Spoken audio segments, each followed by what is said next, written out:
I draw him. I draw him wonky. He's wonky. Why every time you speak, I want to throw the fuck up? Hey, thanks for joining me. Here we go. We're just going to continue. Youngblood number 4. Well, before we get into that, what do you say we give a brief recap of issues 1 through 3? This is a deep and intricate story, and we need to be sure that we understand clearly what's going on. So, starting with issue 1. The team, they're in a jet.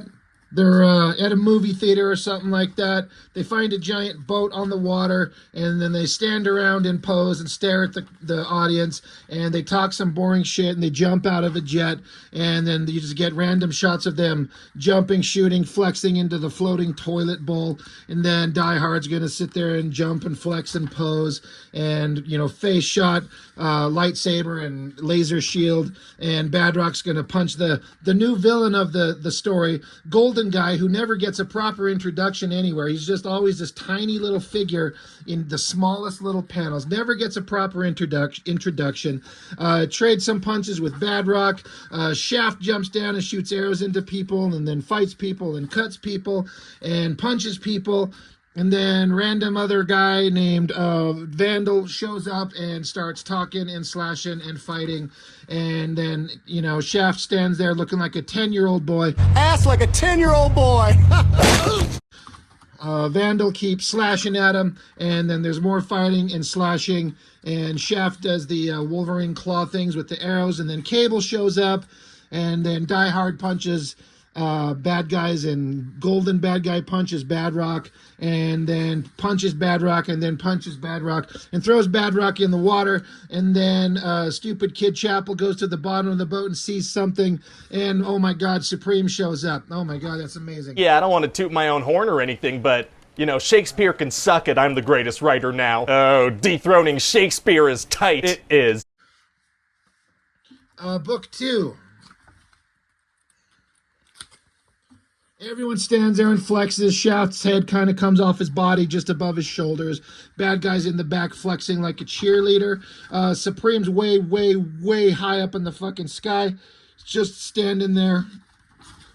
And then close up on bad guy, and they grit teeth, and they talk, and then they talk, and then they talk, and then bad guy jumps up there, and they make out and touch peepees, which is fine because we've all wanted to do that. Man, everyone's gay once in a while. I'm not gay. How about we do this? Punch bad guy's head off. Punch bad guy goes flying. Vandal keeps fighting. Puckered asshole shot. What the fuck did I just hear? Slash fight. Punch fight. Slash double page spread of them breakdancing or making sweet superhero love. I don't know. Punching, biting, more punching. So punch, power beam, punch, backflip probably. Girl shows up, and then she flexes and grits her teeth and punches. And then Vandal, he's still punching.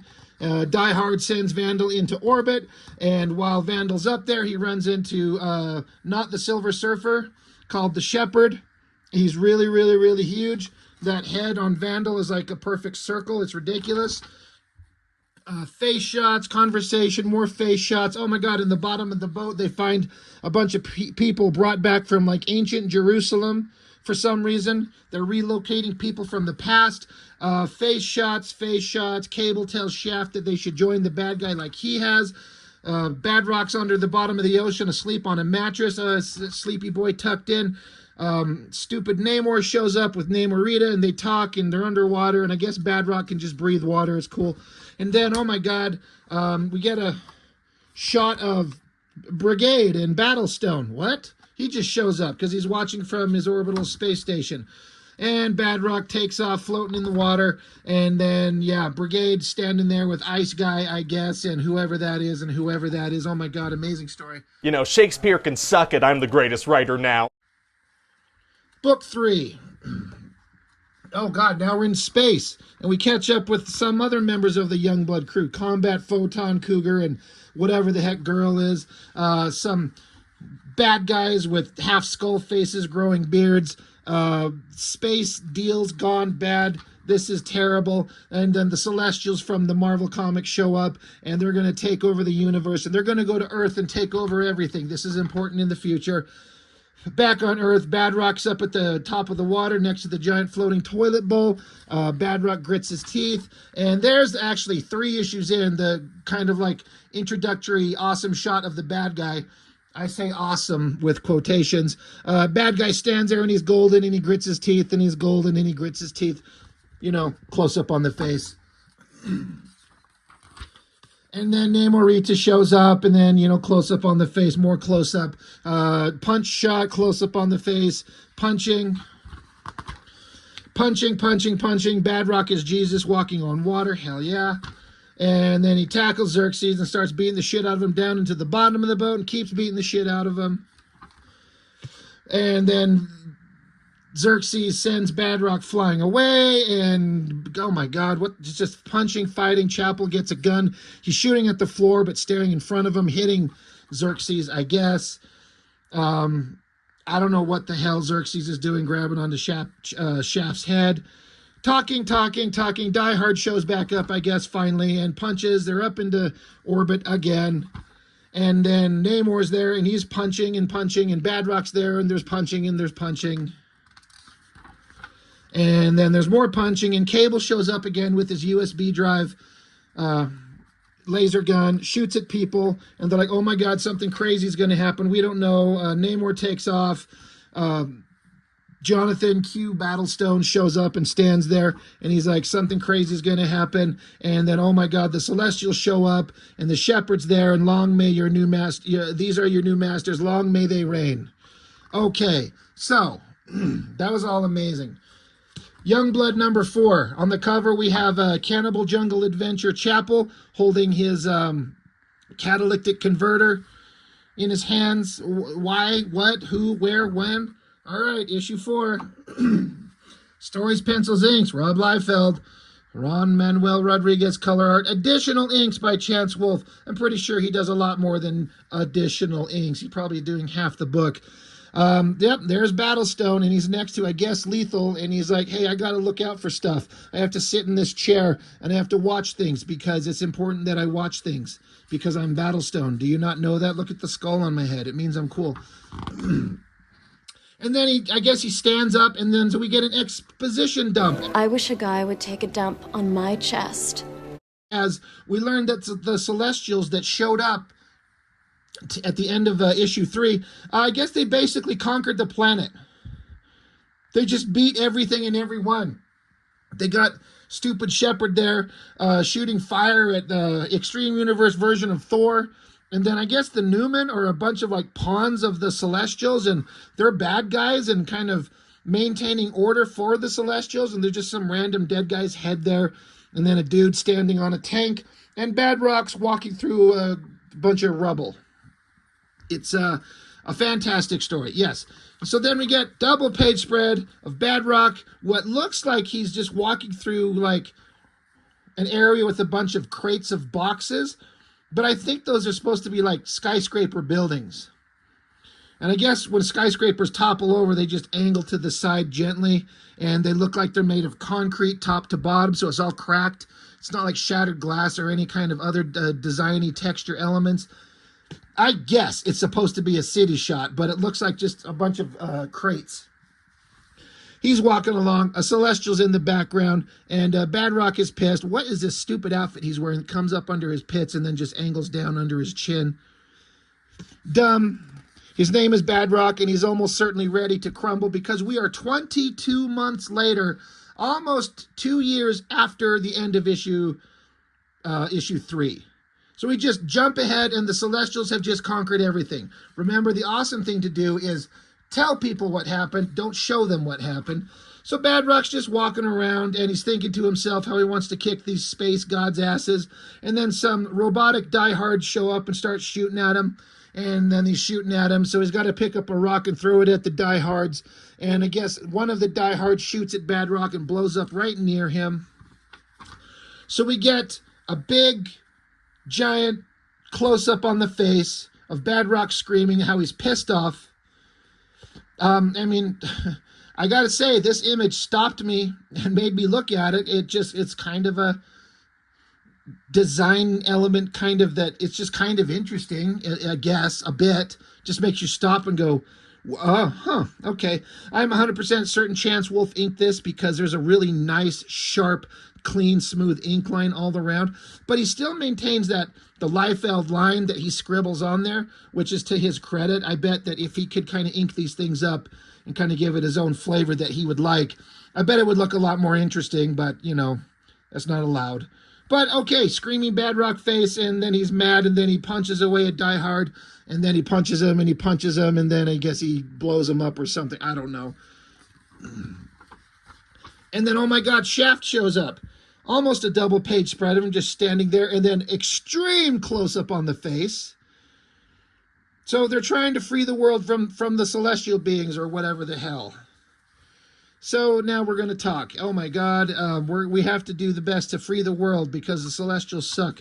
And so they walk along and they find the dead body of Thor, and they're like, man, that sucks. And then we just out of the blue, there's a full splash page of Maxi Mage. I remember this being a book with the Extreme Studios titles, and it was a girl with giant hair and lots of skin showing and a holy crap rack. But now it's just a guy that looks kind of like Doctor Strange with the snake dildo sword hanging up the back of his shoulders there, and the shoulder pads on one side and the cape off the other. It's Maxi Mage, an ancient sorcerer dedicated to protecting the children of the earth. Yeah, right. It's Doctor Strange. It's Thor. It's the Celestials. This is just rehashes of concepts that are way more interesting and way better. And, oh my God, talking about close-up on the face, how about a page of nothing but close-up on the face? It's, in terms of Liefeld's style, it's kind of an okay face. It's kind of fine, and it's pretty eye-catching. It's a big, giant thing. It's pointless and useless in terms of storytelling, but it's fine. And then close-up on the face, extreme close-up on the face, and then little teeny, tiny little panel down here at the bottom where Doctor Strange opens up a portal for them to transport through. That's an opportunity to, like, draw big energy effects and heavy shadows and dynamic angles. But that's hard, and it takes a little bit more time. This stuff took him probably an hour in total to draw all of this. That panel, if you just give it some half a page space, you could do some really cool rendering and highlights and shadows and storytelling. No, it's going to be a tiny little panel that I can cover almost up entirely with my big fat thumb. So, pages of close-up on the face.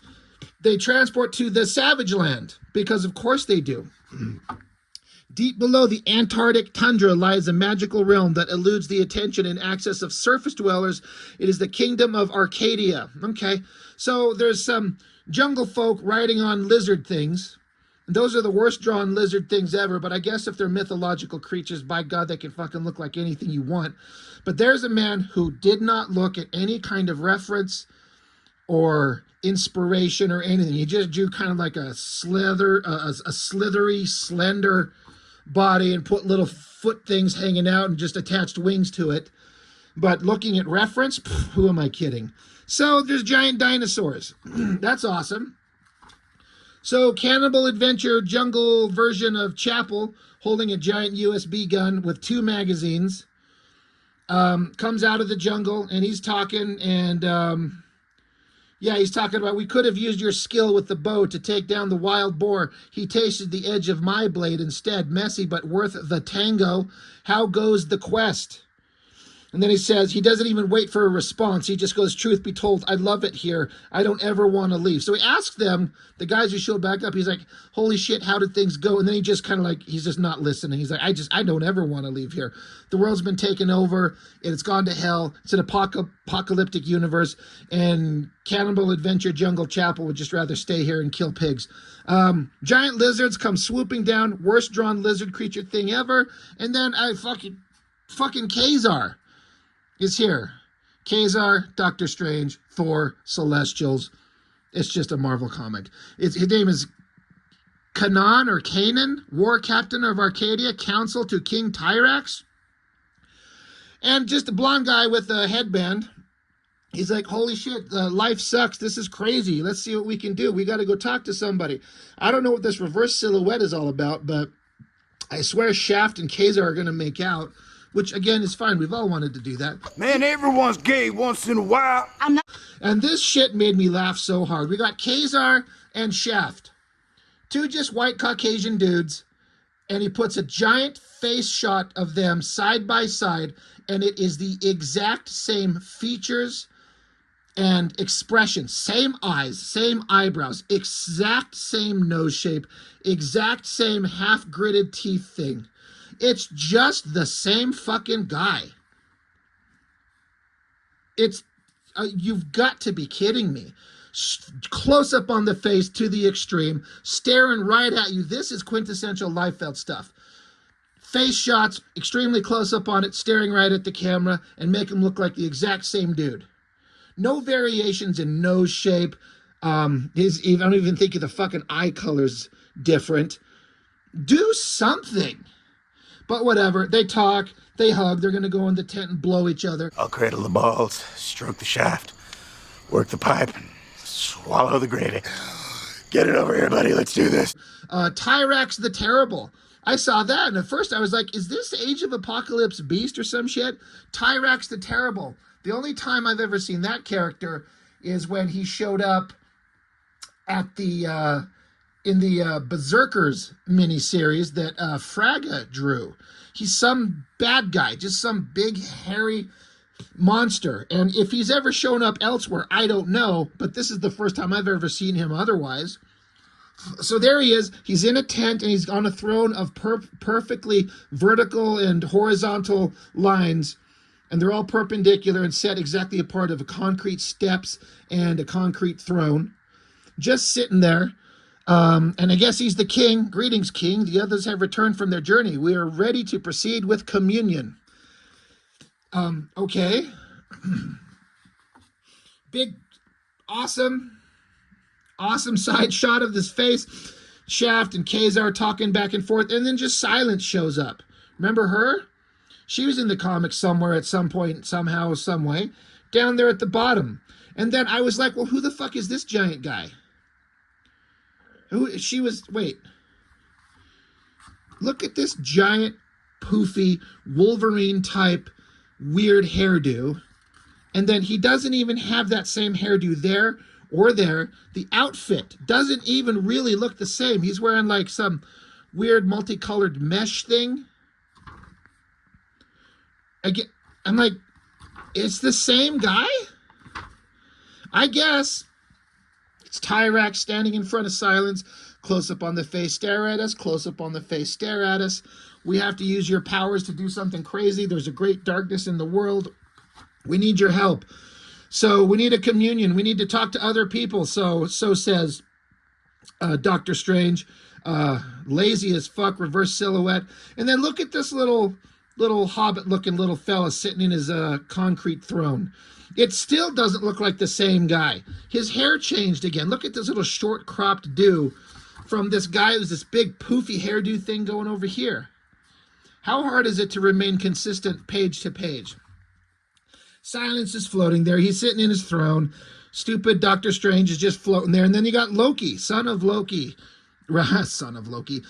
son of Asgard, Lord of Lies, half-brother to the God of Thunder. Okay, sure. Racist, sacrilegious sack of shit. I don't know what these shoulder things are. He's got jewels in his body. And there's Mr. Decay Darkthorn. I don't know that I've ever seen him since the original Youngblood miniseries. But they're all talking together about how they're going to try and save the world together.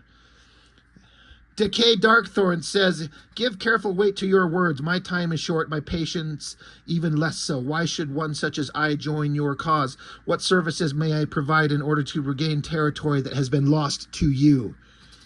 Okay, thanks, Decay Darkthorn. And then bunch of close-up on the face shots staring right at us. They're trying to figure out what the hell they're going to do and how are we going to defeat all this evil. And they're like, well, you know, Doctor Strange here saying the combined power you wield will be more than enough to fell the keep. They'll never see it coming Decay says, I don't believe that to be true, which is why I have taken another measure, one I believe to be necessary. And stupid Tyrex is like, what have you done? And a voice says, the devil will have his say. And here, and in the end, there will be hell to pay. On behalf of all the souls that I have yet to obtain, Lord Chapel greets this union with great relish and fervor. Oh my God, it's original Chapel. Remember when he was dying of AIDS and wanted to go to hell and get the powers of a Spawn? So he tracked down Spawn and had a little chit-chat conversation in the alleyway and then blew his own brains out and went to hell and became Satan. Well, I guess he's still Satan because he's got giant devil horns and a skull thing on his face and shoulder skulls and a skull cock shield and a little red diaper and then a staff with a skull on it. You know you're evil when you have 1, 2, 3, 4, 5 skulls on your person. And then evil devil ram horns. Oh my God, Liefeld actually drew fucking nipples. I pointed this out one time. He never draws nipples and he never draws fingernails. God, the time and effort he spent drawing those nipples on that body must have just pissed him off. He's like, ew, gross. So yeah, like Satanic Hell Adventure Chapel has shown up with multiple skulls. I guess he's going to help save the world. And then we get the double page spread in the back of it for the next issue with like one of the fucking dumbest, ugliest, stupidest drawings I've ever seen Liefeld do. And an absolutely incredible drawing by, it says Canetti. I think it's Eric Canetti. I hope I'm saying his name right. That is an awesome drawing. That is beautiful. I want to read that Youngblood comic for sure. And then this other one over here, I'm sorry, it doesn't say the artist's name. I don't recognize the style exactly. I'm almost thinking Roger Cruz. I don't know.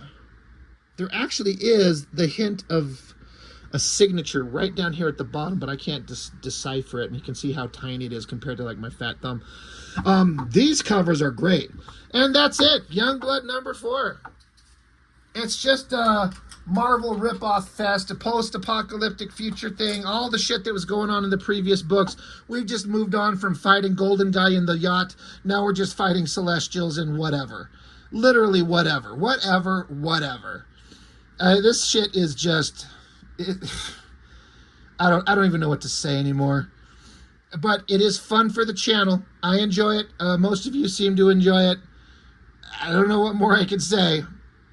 It is what it is. So anyway, Youngblood number 4. There it is. Let me know what you think. That's all I got for now, and I'll see you next time. Swallow the gravy. What the fuck did I just hear?